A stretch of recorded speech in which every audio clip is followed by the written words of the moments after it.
राधे राधे दोस्तों, स्वागत है आपका आपके चैनल में। बात बहुत ही पुरानी है, जब एक शांत और हरियाली से भरपूर गांव में प्रीतम नाम का एक गरीब किंतु मेहनती किसान रहा करता था। उसकी सादगी, ईमानदारी और मेहनत के किस्से दूर दूर तक मशहूर थे। वह दिन रात खेतों में पसीना बहाता था, लेकिन कभी किसी से कुछ नहीं मांगता था। उसके जीवन की सबसे बड़ी पूंजी उसकी 16 वर्षीय बेटी काजल थी, जो उसकी आंखों का तारा थी। प्रीतम की पत्नी का देहांत काजल के जन्म लेते ही हो गया था। उस वक्त गांव में बहुत आंधी तूफान आया था और इसी बीच वह दुखद हादसा हुआ था। तब से प्रीतम ने खुद को अपनी बेटी की देखभाल में पूरी तरह समर्पित कर दिया था। वह न केवल पिता का बल्कि मां का भी फर्ज निभा रहा था।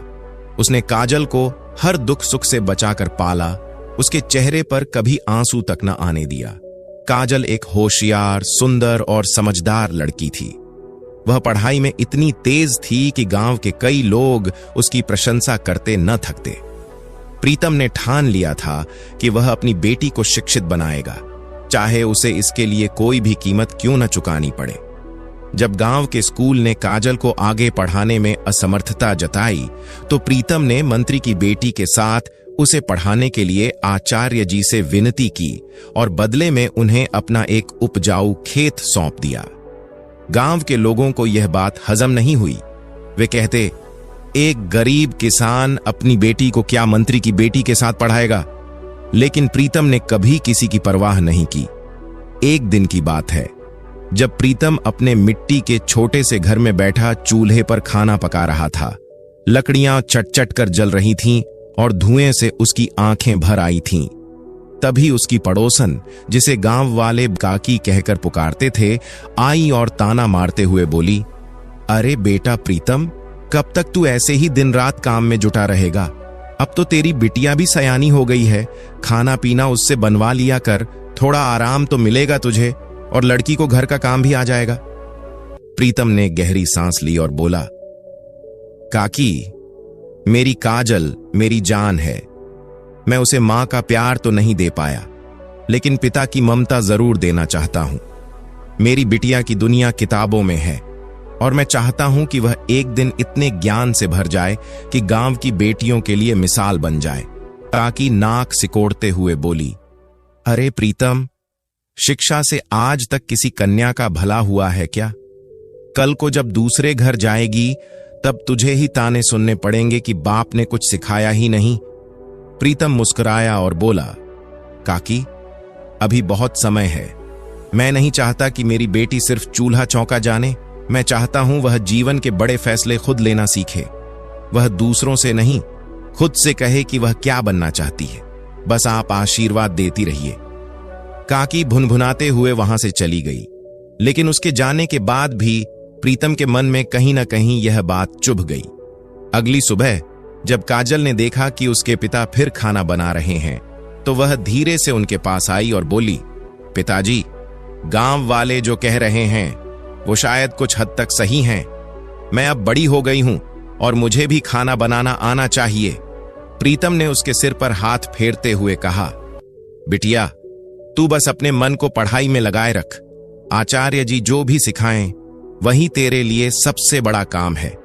मैं तो उस दिन की प्रतीक्षा कर रहा हूं जब मेरी काजल अपने ज्ञान से पूरे गांव का नाम रोशन करेगी।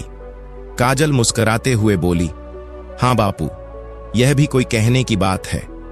प्रीतम ने प्यार से कहा, अच्छा बिटिया, अब मुझे खेतों में देर हो रही है। तेरा खाना बना दिया है, समय से खा लेना, और तेरे दोस्त नंदू का भी खाना मैंने रख दिया है। इतना कहकर प्रीतम अपने पुराने हल और औजार उठाकर खेतों की ओर निकल गया। दिन भर उसने धूप, मिट्टी और पसीने के साथ जंग लड़ी। उसका शरीर थक चुका था, लेकिन मन में अपनी बेटी के उज्जवल भविष्य की उम्मीद उसे हर दिन नई ऊर्जा देती थी। शाम ढलने को थी। सूरज पीले रंग से धरती को रंग रहा था। पंछी अपने घोंसलों की ओर लौट रहे थे।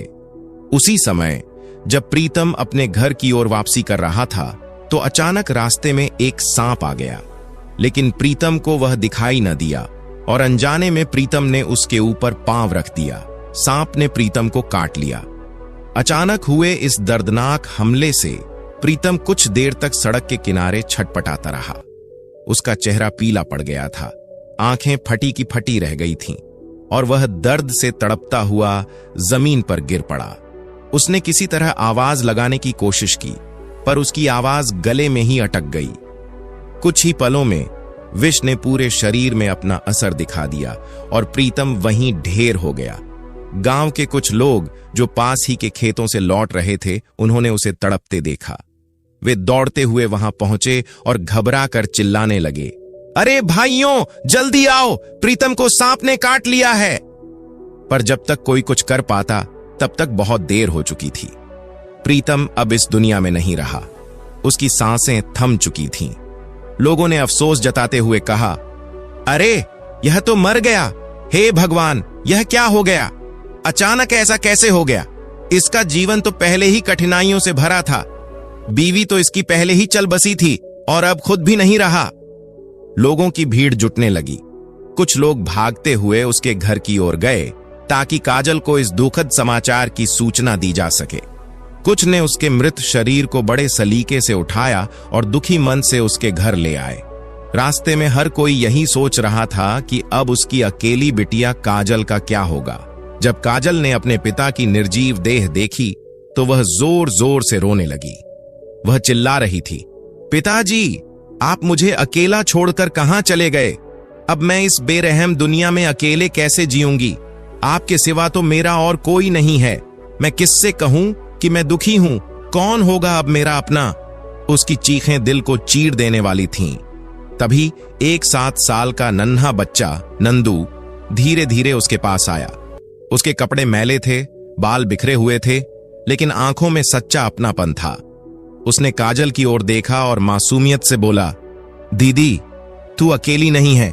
जो बिना माँ बाप के होते हैं वही तो एक दूसरे का सहारा बनते हैं। मेरे माता पिता भी तो नहीं हैं, इसीलिए मैं गांव में इधर उधर घूमता रहता हूं।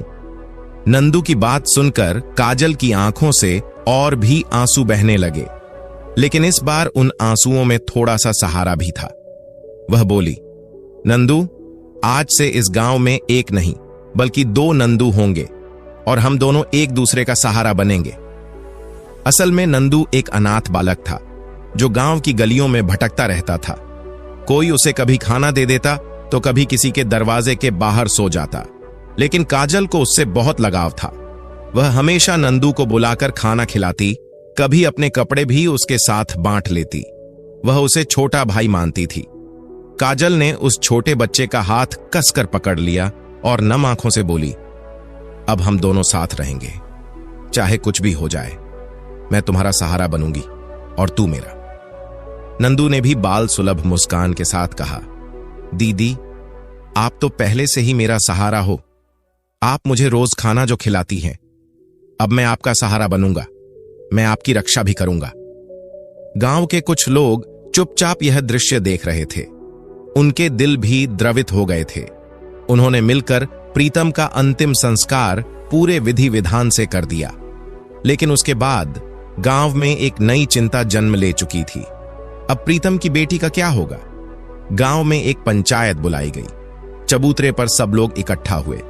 बुजुर्ग, महिलाएं, युवक सब इस विषय पर चर्चा करने लगे। सरपंच ने गंभीर स्वर में कहा, भाइयों, प्रीतम हमारे भाई जैसा था। वह भले ही गरीब था, लेकिन मेहनती और ईमानदार इंसान था। अब उसकी बेटी काजल की देखभाल हमारा फर्ज है। हमें कुछ सोचना होगा। तभी वही बूढ़ी काकी खड़ी हुई जो पहले भी ताने दिया करती थी। उसने तीखे स्वर में कहा, काजल क्या सहारा देगी? उल्टा बोझ बन जाएगी। मैं तो पहले ही उसके बाप से कहती थी कि इसे घर का काम सिखा दे, पर उसने तो मेरी एक भी बात नहीं मानी। अब देखो नतीजा। एक खेत था उसके पास, वो भी पढ़ाई में आचार्य जी को दे दिया। अब क्या यह मिट्टी खाएगी? काजल, जो पास ही बैठी थी, रोते हुए बोली, काकी, मुझे विवाह नहीं करना। मेरे पिताजी कहते थे कि मैं शिक्षा प्राप्त करके अपने पैरों पर खड़ी होऊंगी। मुझे पढ़ाई पूरी करनी है। मुझे कोई सहारा नहीं चाहिए। मैं खुद सहारा बनूंगी। काकी गुस्से में बोली, अरे चुप कर, तू अभी बच्ची है और हमारे सामने जुबान चला रही है।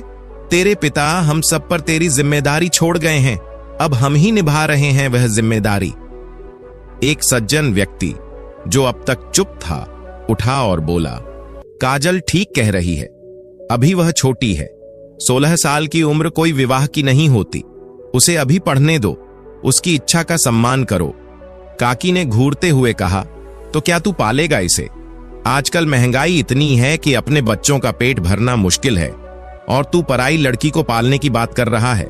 चलो बता, कैसे पालेगा इसे? अब काकी ने पूरी सभा में चुनौती दे दी। अगर कोई इस गांव में है जो इस लड़की की जिम्मेदारी उठा सके तो सामने आए। भीड़ में सन्नाटा छा गया, कोई कुछ बोल नहीं सका, सब चुप थे।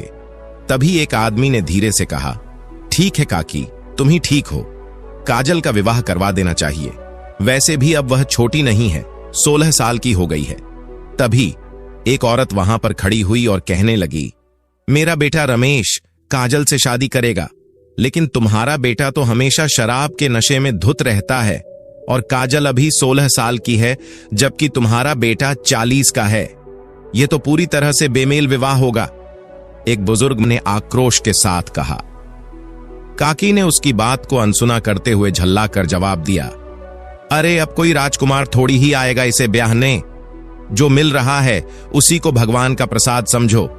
रमेश चाहे जैसा भी हो, शादी के बाद अपनी जिम्मेदारियों को समझेगा, नशा करना भी छोड़ देगा, सब कुछ धीरे धीरे ठीक हो जाएगा। गांव के कुछ लोग असमंजस में थे तो कुछ ने सिर हिलाकर हामी भर दी, लेकिन काजल यह सब चुपचाप सुन रही थी। उसका चेहरा गुस्से और अपमान से तमतमा गया। उसने कांपती आवाज में कहा, मैं पढ़ी लिखी हूं, मेरे पिता ने मुझे आत्मनिर्भर बनने के लिए शिक्षा दी थी। मैं किसी ऐसे आदमी के साथ विवाह नहीं कर सकती जो शराबी हो और उम्र में मुझसे दुगुना बड़ा हो। इससे तो अच्छा यह होता कि मैं अपने पिता की चिता के साथ ही जलकर भस्म हो जाती। उसकी यह बात सुनकर पंचायत में खलबली मच गई। काकी ने दांत पीसते हुए कहा, देख काजल, तेरे पास अब 2 ही रास्ते हैं, या तो तू रमेश से शादी कर ले और इसी गांव में इज्जत से रह, या फिर इस गांव को हमेशा के लिए छोड़कर चली जा। अगर तू गई तो फिर गांव वालों को तुझसे कोई मतलब नहीं होगा, मत आना फिर वापस। काजल ने सख्त लहजे में कहा, ठीक है काकी, मुझे आपकी ये शर्त मंजूर है। मैं अभी के अभी इस गांव को छोड़ दूंगी। मुझे अब इस गांव में एक पल भी नहीं रहना। उसके ये शब्द जैसे ही हवा में गूंजे, वहां खड़े सारे गांव वाले स्तब्ध रह गए। सबने अपने मुंह पर हाथ रख लिए और फुसफुसाने लगे, अरे यह लड़की तो सच में गांव छोड़ने जा रही है, अकेली कहां भटकेगी ये। एक वृद्ध बोला, किसी को रोको इसे, अकेली लड़की जंगल पहाड़ में कहां जाएगी। काकी ने उपेक्षा से कहा, जाने दो इसे, जब बिना छत के भूख और सर्दी से परेशान होकर तड़पेगी तब खुद ही वापस आ जाएगी। फिर देखना, सिर झुकाकर रमेश से शादी करने के लिए तैयार हो जाएगी। मुझे तो अब देखना है कि इसके पिता के सपने कैसे पूरे होंगे। उसने हाथ नचाते हुए कहा, अब जाओ सब अपने अपने घर, बहुत नाटक हो गया। और तुम दोनों, हां तुम दोनों जाकर काजल को गांव की सीमा के बाहर छोड़ आओ। काकी की कठोर आज्ञा के बाद गांव के 2 आदमी काजल को पकड़कर गांव की सीमा तक छोड़ आए। उन्होंने एक बार फिर कोशिश की कि वह मान जाए, लेकिन काजल का संकल्प अडिग था।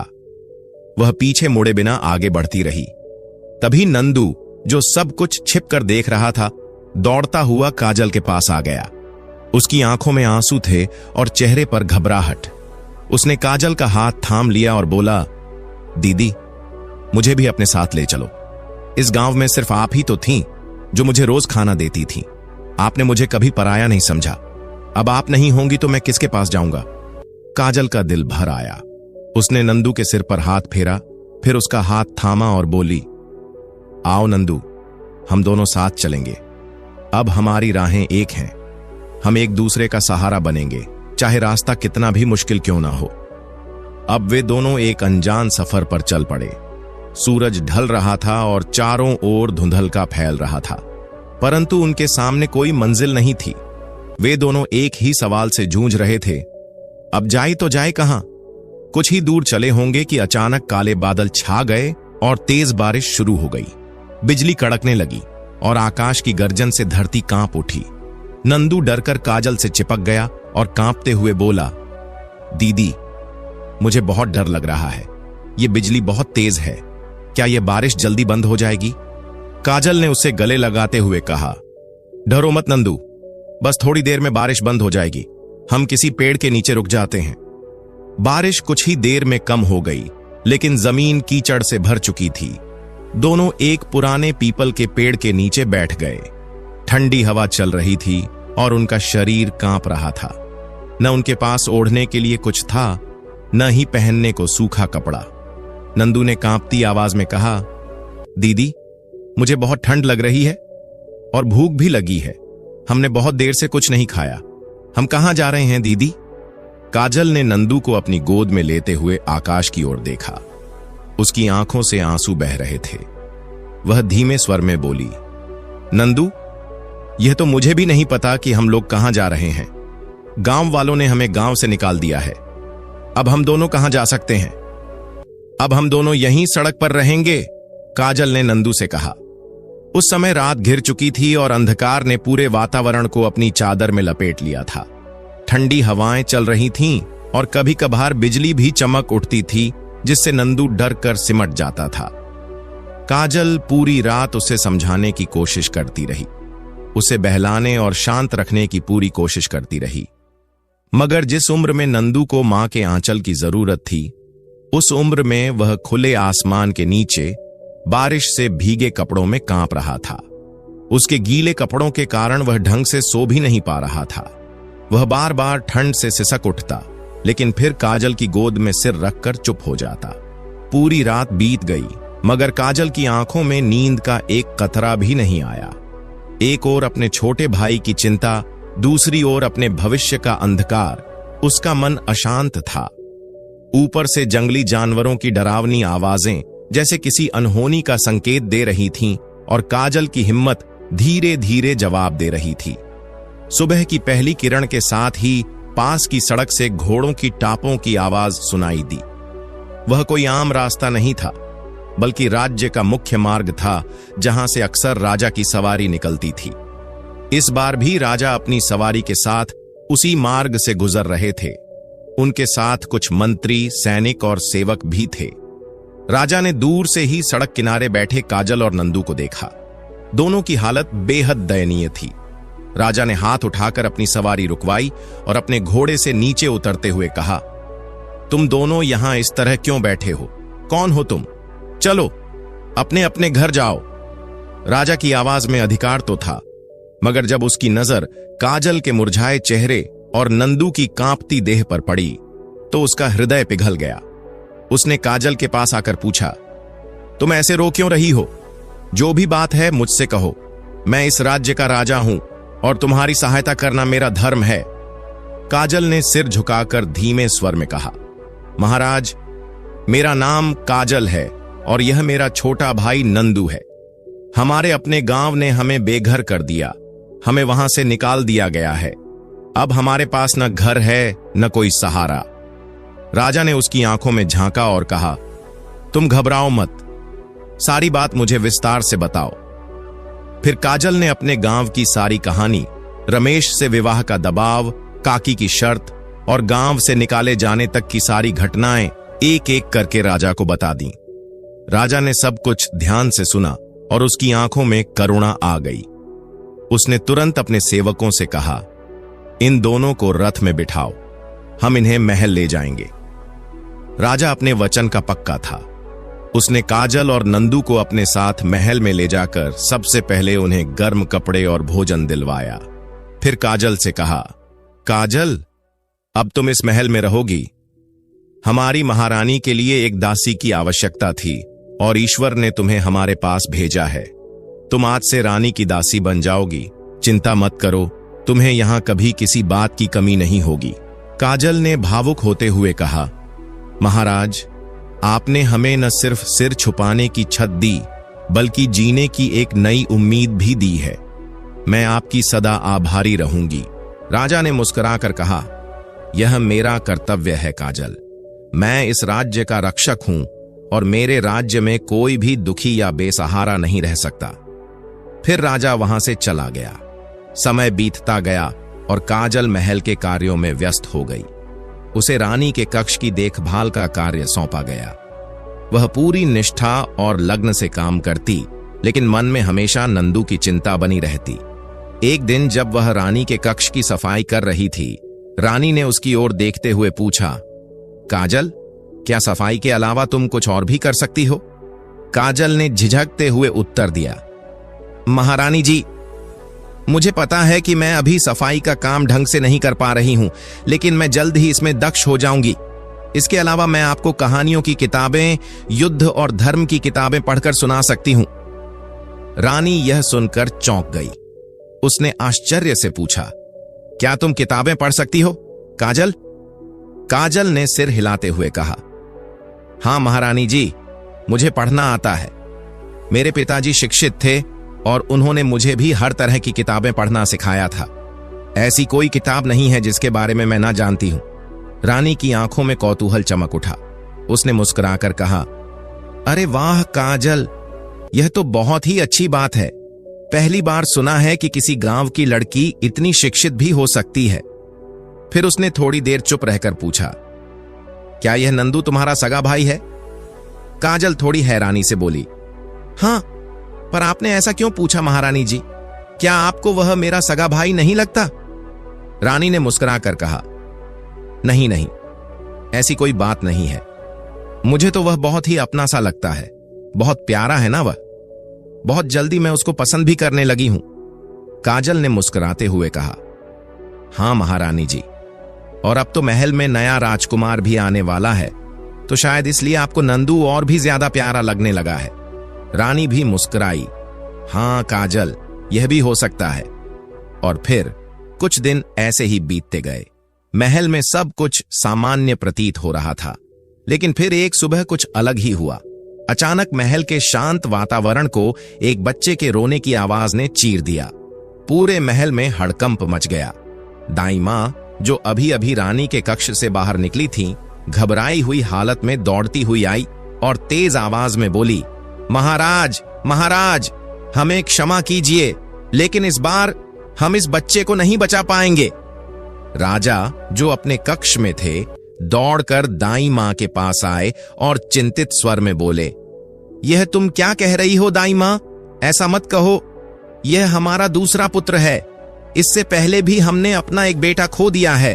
क्या यह हमारी नियति बन गई है कि हमारे बच्चे जन्म लें, रोएं और फिर हमें छोड़कर चले जाएं? राजा का चेहरा उदास और आंखें नम हो चुकी थीं। उन्होंने दाई मां से फिर कहा, अब की बार नहीं, इस बार हमें अपने बेटे को हर हाल में बचाना होगा। इस राज्य को एक उत्तराधिकारी चाहिए। हमारे राजपाट को चलाने के लिए कोई वारिस होना ही चाहिए। क्या कोई उपाय नहीं है? दाई मां ने कुछ सोचकर धीरे से कहा, एक उपाय है महाराज, लेकिन वह सरल नहीं है। काली नदी का जल, वह जल अत्यंत दुर्लभ और चमत्कारी माना जाता है। यदि आप उसे अपने पुत्र को पिला दें तो उसका जीवन बच सकता है। लेकिन एक बात याद रखिए महाराज, वह जल आसानी से नहीं मिलेगा। आपको स्वयं जाना होगा, और वहां जाना जोखिम से खाली नहीं है। राजा ने एक गहरी सांस ली और गंभीरता से बोले, ठीक है दाई मां, मैं किसी भी कीमत पर अपने पुत्र को बचाऊंगा। चाहे कितनी भी कठिनाई क्यों ना आए, मैं काली नदी का जल लेकर ही लौटूंगा। इधर जब महारानी को यह बात पता चली तो वह व्याकुल हो गईं। उन्होंने दाई मां से कहा, क्या तुम जानती नहीं कि काली नदी के पास ही हमने अपने पहले पुत्र राजकुमार नकुल को खो दिया था? अगर महाराज फिर वहां गए और फिर से कुछ अनहोनी हो गई तो मैं उन्हें इस बार टूटते हुए नहीं देख सकती। दाई मां ने गहरी सहानुभूति से कहा, महारानी जी, मुझे आपकी पीड़ा समझ आती है, लेकिन यही जल आपके दूसरे बेटे की रक्षा कर सकता है। अब तो आपके आंगन में एक और राजकुमार आ चुका है, और अब उसके जीवन की रक्षा हमारा पहला कर्तव्य बन गया है। यकीन मानिए, महाराज बहुत साहसी हैं, वह वापस जरूर आएंगे। राजा ने रानी के कंधे पर हाथ रखकर कहा, मुझे भी अपने पहले बेटे की बहुत याद आती है। नकुल को हम कभी नहीं भूल सकते, लेकिन आज हमें अपने नवजात पुत्र के लिए हर जोखिम उठाना ही होगा। मैं काली नदी का जल लेकर ही लौटूंगा। चाहे मुझे अपनी जान क्यों ना दांव पर लगानी पड़े। रानी की आंखों से आंसू बह निकले। मेरे बच्चों के साथ ही क्यों होता है ऐसा? नकुल के समय भी दाई मां ने यही कहा था कि केवल काली नदी का जल ही उसे ठीक कर सकता है। क्या मेरे बच्चों की जान हर बार उसी पानी पर निर्भर रहेगी? राजा ने रानी को सांत्वना दी और फिर अकेले ही जंगल की ओर रवाना हो गए। वह जानता था कि रास्ता कठिन है, झाड़ियों, पहाड़ियों और गहराइयों से भरा हुआ, लेकिन उसका उद्देश्य स्पष्ट था, अपने पुत्र के लिए जीवनदायिनी बूंदें लाना। कई घंटे बीत गए। अंततः वह काली नदी के किनारे पहुंचे। वह नदी एकदम शांत थी, मानो किसी रहस्य को अपने गर्भ में छिपाए बैठी हो। राजा ने अपने साथ लाया हुआ मटका निकाला और जैसे ही वह उसमें जल भरने लगे, चमत्कार हो गया। नदी का जल अचानक आंखों के सामने से गायब होने लगा। कुछ ही क्षणों में वहां एक बूंद जल भी शेष नहीं बचा। राजा घबरा उठे। उन्होंने घबराहट में पुकारा, अरे यह क्या हो गया? नदी का पानी तो सूख गया। अब मैं अपने बेटे के लिए यह जल कैसे लेकर जाऊंगा? राजा इधर उधर देखने लगे। उन्हें समझ नहीं आ रहा था कि अब क्या किया जाए। उन्होंने सोचा, जरूर यह कोई परीक्षा है। कोई उपाय तो होगा जिससे यह नदी मुझे अपना जल फिर दे दे। मुझे जल्दी ही कुछ करना होगा। राजा अब भी गहराई से कुछ सोच ही रहे थे कि अचानक एक दर्द भरी चीख उनके कानों तक पहुंची। वह एक लड़की की चीख थी, तेज और बेचैन करने वाली। वह आवाज पास ही के किसी हिस्से से आ रही थी। राजा ने चौंक कर चारों ओर देखा। ये लड़की की आवाज इस वीरान जंगल में कहां से आ रही है? क्या वह किसी मुसीबत में है? उन्होंने तुरंत निर्णय लिया, महल में मेरा पुत्र अंतिम सांसें ले रहा है, समय कम है, लेकिन यह लड़की, यह भी तो मेरी ही प्रजा है। इसकी रक्षा करना भी मेरा कर्तव्य है। इतना सोचते हुए राजा ने अपने हाथ का मटका वहीं जमीन पर रखा और पेड़ों के पीछे देखने के लिए चल पड़े। वहीं से वह आवाज आ रही थी, कोई है? देखो, तुम जो भी हो, बाहर आ जाओ।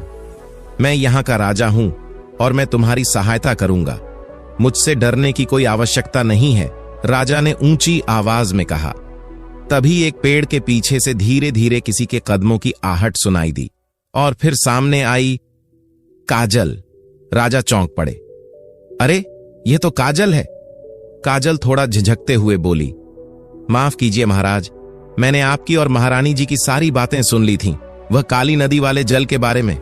राजा का चेहरा सख्त हो गया। अच्छा, तो तुम छुपकर हमारी बातें सुन रही थीं? काजल ने सिर झुकाकर कहा, नहीं महाराज, मेरा ऐसा कोई इरादा नहीं था। मैं तो बस आपकी सहायता करना चाहती हूं। राजा की आंखों में थोड़ी नरमी आई। उन्होंने कहा, ठीक है, चिंता मत करो, हम काली नदी का जल स्वयं लेकर आएंगे, लेकिन तुम अब तुरंत घर लौट जाओ। इस जंगल में रहना तुम्हारे लिए सुरक्षित नहीं है। काजल ने थोड़ी देर चुप रहने के बाद कहा, महाराज, आप सभी का इतना ख्याल रखते हैं। यदि इस दुनिया में सभी राजा आपके जैसे होते तो हर राज्य सुखी और सुरक्षित होता। राजा हल्के मुस्कान के साथ बोले, अपनी तारीफ हम महल में जाकर भी सुन सकते हैं काजल, अभी तुम्हारा यहां से जाना ही बेहतर है। काजल बोली, महाराज, मेरे पास इस समय एक उपाय है जिससे काली नदी का जल वापस आ सकता है। राजा ने हैरानी से पूछा, अच्छा, लेकिन तुम्हें यह कैसे पता चला? काजल ने उत्तर दिया, महाराज, मैंने एक पुरानी पुस्तक में पढ़ा था काली नदी के जल के बारे में। राजा को थोड़ा आश्चर्य हुआ। हां, महारानी बता रही थी कि तुमने बहुत सी किताबें पढ़ रखी हैं, लेकिन इसका यह मतलब तो नहीं कि तुम मुझे मेरे रास्ते से भटकाओगी। राजा काजल से कुछ और कहने ही वाले थे कि तभी नदी के जल से एक विशालकाय आकृति उभरी। वह एक भयंकर दैत्य था जिसकी आंखें लाल, चमकदार और विकराल थीं। राजा 2 कदम पीछे हट गए, लेकिन तुरंत अपने साहस को समेटते हुए बोले, हे काली नदी के दैत्य, मुझे तुमसे कोई वैर नहीं, मैं बस कुछ जल चाहता हूं अपने बच्चे के प्राणों की रक्षा के लिए। दैत्य जोर जोर से हंसा। उसकी हंसी से पूरा जंगल कांप उठा। उसने कहा, तुम्हारी सहायता करके मुझे अत्यंत प्रसन्नता होगी, हे राजन। राजा ने थोड़ा आश्वस्त होते हुए अपना मटका उठाया और जल भरने के लिए दैत्य की ओर बढ़ाया, लेकिन तभी अचानक काजल ने अपने झोले से लाल रंग की एक खास मिट्टी निकाली और फूंक मारते हुए उसे दैत्य की ओर उड़ा दिया। जैसे ही वह लाल मिट्टी दैत्य के शरीर को छुई, वह भयंकर दैत्य जलकर भस्म हो गया। कुछ ही क्षणों में वहां केवल धुआं और राख बची। राजा अवाक रह गए। वह गुस्से से बोले, अरे मूर्ख लड़की, यह तूने क्या किया? अब मेरे बेटे को काली नदी का जल कहां से मिलेगा? काजल ने शांत स्वर में कहा, महाराज, मैं जानती हूं कि आप मुझ पर विश्वास नहीं करेंगे, लेकिन इस पुस्तक पर तो अवश्य करेंगे। यह देखिए, यह काली नदी के रहस्य नाम की पुस्तक है। इसमें स्पष्ट लिखा है कि यदि कोई काली नदी का जल किसी संतान को पिलाए तो वह संतान अपने माता पिता के सामने ही प्राण त्याग देती है। काजल ने वह पुस्तक राजा के सामने रख दी। राजा ने देखा, वह पुस्तक वाकई उसी पुस्तकालय की थी जो उनके महल में था। राजा ने विस्मय से पूछा, तुम्हें यह सब कैसे पता चला? काजल बोली, महारानी जी ने जब आपसे कहा था कि उन्होंने अपने पहले पुत्र को काली नदी के पास खोया था, और जब दूसरे बच्चे के लिए भी दाई मां ने आपको उसी जल को लाने को कहा, तभी मुझे संदेह हुआ। एक दिन जब मैं महारानी को किताब पढ़कर सुना रही थी, तभी मेरी नजर इस रहस्यमय पुस्तक पर पड़ी। जब आप महल से निकले, उसी समय मैंने इसे पढ़ा और समझ गई कि यह सब एक साजिश है। राजा यह सब सुनकर गहरे सोच में पड़ गए। उन्हें एहसास हुआ कि काजल ने सचमुच उनकी आंखें खोल दी हैं। काजल ने आगे कहा, काली नदी का जल कोई अमृत नहीं, वह एक अभिशाप है, और वह दैत्य उसका रक्षक नहीं, उस अभिशाप का प्रतीक था। राजा ने गहरी सांस लेते हुए कहा, काजल, तुमने मेरे बेटे को बचा लिया। मैं तुम्हारा सदैव आभारी रहूंगा। काजल ने धीरे से कहा, महाराज, धन्यवाद बाद में दीजिए, पहले आप असली अपराधी को तो पकड़िए। राजा ने आश्चर्य से पूछा, तुम्हारा मतलब है अपराधी कोई और है? काजल ने गंभीरता से कहा, जी महाराज, दाई मां तो मात्र एक मोहरा है, असली साजिशकर्ता कोई और है, हमें उसे पकड़ना चाहिए। राजा और काजल फिर तुरंत महल की ओर लौट पड़े। वहां पहुंचते ही उन्होंने देखा कि दाई मां महारानी के पास बैठी हुई थीं और बच्चे को एकटक देख रही थीं। राजा ने अपने मंत्री को संकेत किया। मंत्री तुरंत आगे बढ़ा और दाई मां को पकड़कर दरबार में ले गया। दरबार सजाया गया। अब सबकी निगाहें राजा पर थीं। महारानी भी नवजात शिशु को गोद में लेकर दरबार में उपस्थित हुईं। पूरे राज्य के प्रमुख जन उस समय सभा में उपस्थित थे। राजा ने ऊंचे स्वर में कहा, दाई मां, मैंने और महारानी ने आप पर आंख मूंद कर विश्वास किया, आपको अपने बच्चों की जिम्मेदारी सौंपी, लेकिन आपने हमारे साथ विश्वासघात किया। दाई मां शांत स्वर में बोली, तो तुम्हें सब कुछ पता चल गया? राजा ने कहा, हां, सब कुछ, लेकिन अब तुम खुद बताओ कि तुमने ऐसा क्यों किया। दाई मां की आंखों में कोई पश्चाताप नहीं था। वह बोली, मैंने वही किया जो मुझे सही लगा। राजा ने क्रोधित होकर कहा, एक मां से उसका बच्चा छीन लेना क्या तुम्हें सही लगा? एक राजकुमार को उसके राज्य से अलग करना क्या तुम्हारी नजर में ठीक है? दाई मां ने राजा की आंखों में आंखें डालते हुए कहा, और आपने जो किया, क्या वह सही था महाराज? राजा यह सुनकर हैरान रह गए। उन्होंने कड़े स्वर में कहा, मैंने तुम्हारे साथ क्या गलत किया? साफ साफ बताओ। दाई मां की आवाज में करुणा से अधिक आक्रोश था। उसने उत्तर दिया, आपने मेरे कारण ही अपने बड़े राजकुमार को खो दिया महाराज। क्या आपको याद नहीं, पहले राजकुमार के जन्म पर भी आपसे मैंने ही काली नदी का जल लाने को कहा था, और आपने मेरी बात मानकर मुझ पर विश्वास करके मुझे और नवजात को लेकर जंगल की ओर प्रस्थान किया था। जब हम काली नदी के पास पहुंचे तो आपने राजकुमार को मेरी गोद में सौंपा और स्वयं जल लेने चले गए थे। तभी मैंने शोर मचाया कि एक जंगली भालू आकर बच्चे को उठा ले गया, और आपने मेरी उस बात पर आंख मूंद कर विश्वास कर लिया। राजा चुपचाप सुनते रहे, जैसे अतीत की परतें एक एक करके उनके सामने खुलती जा रही थीं। दाई मां बोली, क्या आपको सच में लगता है महाराज कि आपने जीवन में कभी कोई गलती नहीं की? क्या आप सचमुच अपने आप को निर्दोष समझते हैं? राजा कुछ बोलते उससे पहले दाई मां ने एक नाम लिया। क्या आप भूल गए रुक्मणी को? रुक्मणी का नाम सुनते ही जैसे राजा के मुख से शब्द ही छिन गए। वह कुछ पल के लिए मौन हो गए, जैसे उनकी सांसें अटक गई हों। दाई मां ने अपने स्वर को संयत किया और बोली, मैंने कुछ भी गलत नहीं किया, मैंने केवल रुक्मणी का साथ दिया है। रुक्मणी, जिसे मैंने इस महल में अपने ही बच्चों की तरह पाला, उसे स्नेह और संस्कार दिए, उसका हर सुख दुख बांटा। जब आप सबने उससे मुंह मोड़ लिया, तब मैंने ही उसका हाथ थामा। बल्कि आपको उसका साथ देना चाहिए था, लेकिन आपने उसे ठुकरा दिया, उसे त्याग दिया। यह कहकर दाई मां दरबार से बाहर जाने लगी। तभी सैनिकों ने उसे चारों ओर से घेर लिया। राजा ने उन्हें देखा और एक इशारा किया। सैनिकों ने तत्काल उसका रास्ता छोड़ दिया। सब हैरान थे कि राजा ने उसे जाने क्यों दिया। दाई मां महल के मुख्य द्वार से बाहर निकल गई और कुछ क्षणों बाद राजा भी उसके पीछे पीछे चल दिए। लोग आश्चर्य में डूबे रह गए। राजा धीरे धीरे चलते हुए गांव के बाहर पहुंचे, जहां एक छोटी सी झोपड़ी थी। उन्होंने वहां पहुंचकर आवाज लगाई, कोई है अंदर? झोपड़ी के भीतर एक दंपत्ति बैठा हुआ था। वे आपस में बातें कर रहे थे। पत्नी ने खिड़की से बाहर झांकते हुए कहा, देखो जी, इतने वर्षों के बाद कोई हमारे दरवाजे पर आया है। क्या समय आ गया है। कभी इस घर में रौनक हुआ करती थी, लोग सिर झुकाकर प्रणाम करते थे, और आज। उसने एक गहरी सांस ली और फिर बोली, आज हमें हर जगह अपमान ही मिलता है। लोग हमें चोर कहते हैं और कभी कभी तो हमारे पीछे जूते चप्पल भी फेंक देते हैं। जाने किसकी नजर लग गई इस घर की खुशियों को। उसका पति बोला, तुम चिंता मत करो, मैं बाहर जाकर देखता हूं कौन आया है। जहां तक सच्चाई की बात है तो एक न एक दिन सबको सच्चाई का एहसास जरूर होगा। लोग खुद अपनी गलती मानेंगे उस दिन।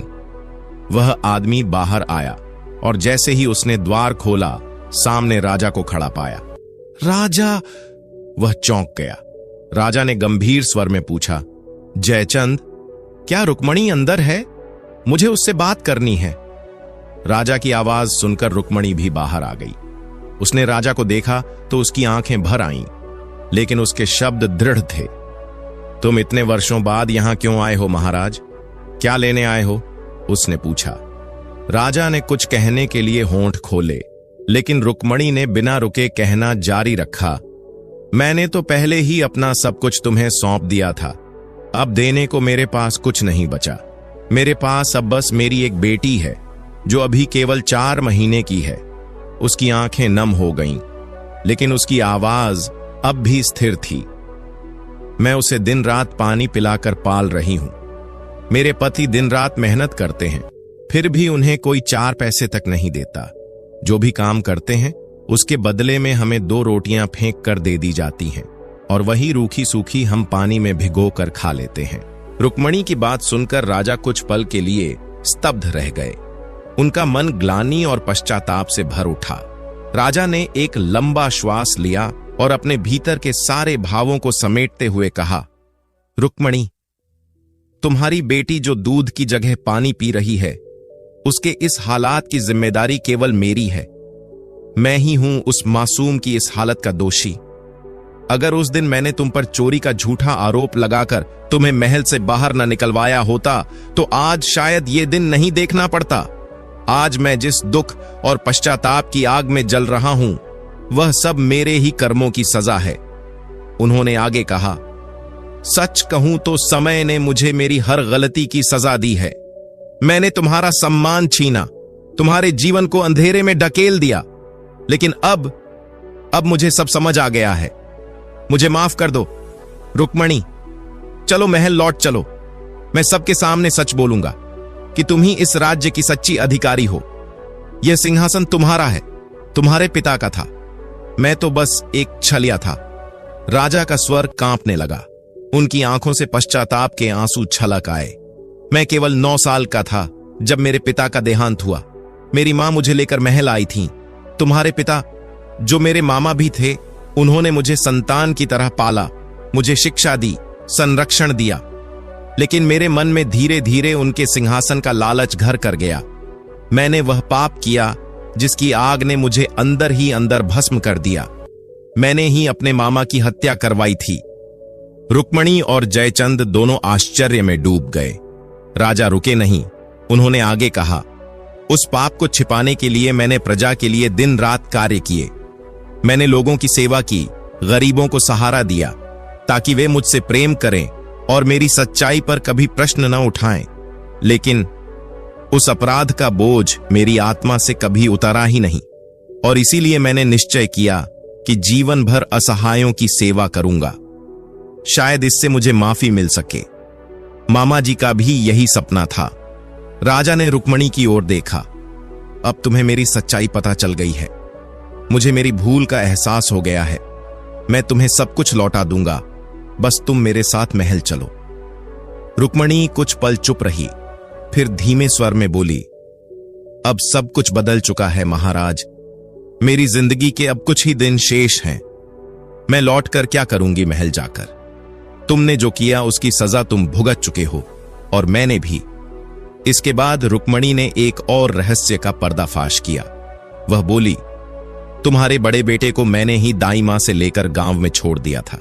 वह मरा नहीं था, जैसा कि तुमने समझा। सच तो यह है कि मेरे कहने पर ही दाई मां ने तुमसे झूठ बोला था।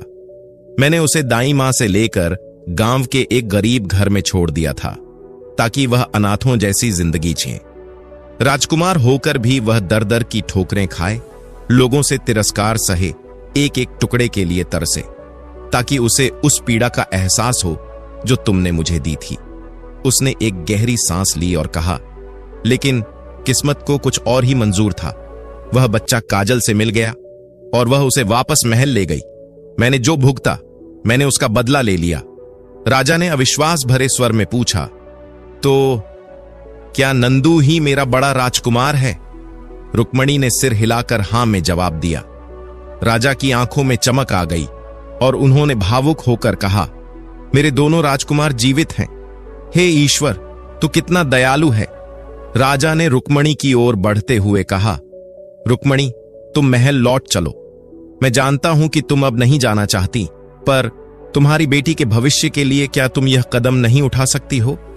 वह बच्ची राजकुमारी है और उसे उसका अधिकार मिलना चाहिए। रुक्मणी ने मना किया, पर राजा के आग्रह, विनती और आंसुओं के सामने उसकी चुप्पी टूट गई। अंततः वह महल चलने को तैयार हो गई।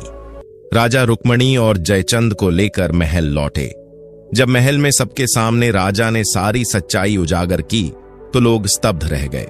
उन्होंने खुले मंच पर रुक्मणी से क्षमा मांगी और घोषणा की कि अब महल 4 हिस्सों में बांटा जाएगा। एक हिस्सा बड़े राजकुमार नंदू को, दूसरा छोटे राजकुमार को, तीसरा रुक्मणी को और चौथा हिस्सा काजल को दिया गया। जब राजा ने उत्तराधिकारियों में काजल का नाम लिया, तो पूरे गांव और महल के लोग हैरान रह गए। कुछ लोगों ने कहा, यह लड़की तो बहुत ही शातिर निकली, इसने तो महल के भीतर से भी हिस्सा ले लिया। लेकिन राजा ने सबके सामने सिर झुकाया और कहा, काजल ने मेरे दोनों बेटों को बचाया है। वह इस राज्य की रक्षक है, हमारी पुत्री के समान है। उसका यह अधिकार बिल्कुल न्यायोचित है।